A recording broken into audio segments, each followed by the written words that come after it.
నీతో చెప్పుచున్నాను. ఏడు చెప్తున్నానంటే నీకు తోడై ఉన్నాను. మొట్టమొదటిగా దేవునికి స్తోత్రం కలుగునుగా. హల్లెలూయా. దేశాలందరూ మీ వెనకాల మేము ఉన్నాం, మీకు ఎందుకండి అంటున్నారు. ఇజ్రాయేల్ వెనకాలేమో అమెరికా మేము ఉన్నాం, మీకు ఎందుకు అంటున్నారు.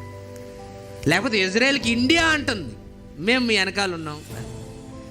అలాగే గాజా వెనకాల చాలామంది ముస్లిం అరబ్ కంట్రీస్ మేము ఉన్నాం మీ వెనకాల అంటున్నారు.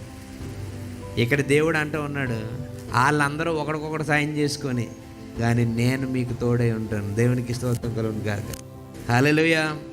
దేవుడు మనకు తోడు. ఇజ్రాయేలు నువ్వు సెపరేట్, నువ్వు అందరిలాగా కాదు, నువ్వు అబ్రహాం వంశం, నువ్వు ఏర్పాటు చేయబడినటువంటి వాడివి, నువ్వు సెపరేట్. విశ్వాసం ద్వారా దేవుని యొక్క కుమారుడు అయ్యావు. నువ్వు సెపరేట్. వాళ్ళకు ఒకరికొకరు తోడు, వాళ్ళందరూ ఒకరికొకడు తోడు దొంగలు, కానీ నీకైతే నేను తోడుగా ఉన్నాను. దేవునికి స్తోత్రం కలుగును గాక. యెహోవా మనకు తోడు అనేటువంటి విషయాన్ని మనం ఇక్కడ గమనిస్తూ ఉన్నామండి. హల్లెలూయా. ఎంత అద్భుతమైనటువంటి వాగ్దానం అంటే. తర్వాత లైన్లో మనం చూస్తే, భయపడకుము, నేను నీ దేవుణ్ణి ఉన్నాను. భయపడద్దు.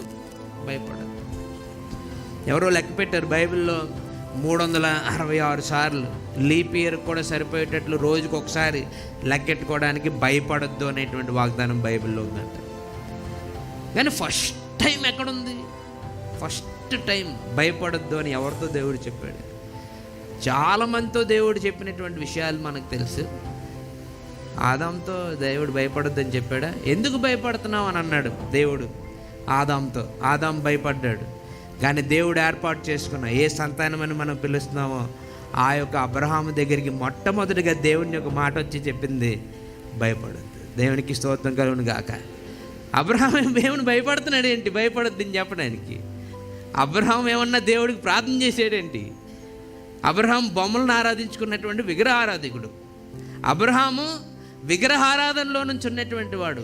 అబ్రహాముకి ఏం భయం? అంత బాగానే ఉందో అనుకున్నటువంటి వాడు. కానీ దేవుని యొక్క వాగ్దానం అబ్రహాం దగ్గరికి వచ్చి, భయపడద్దు.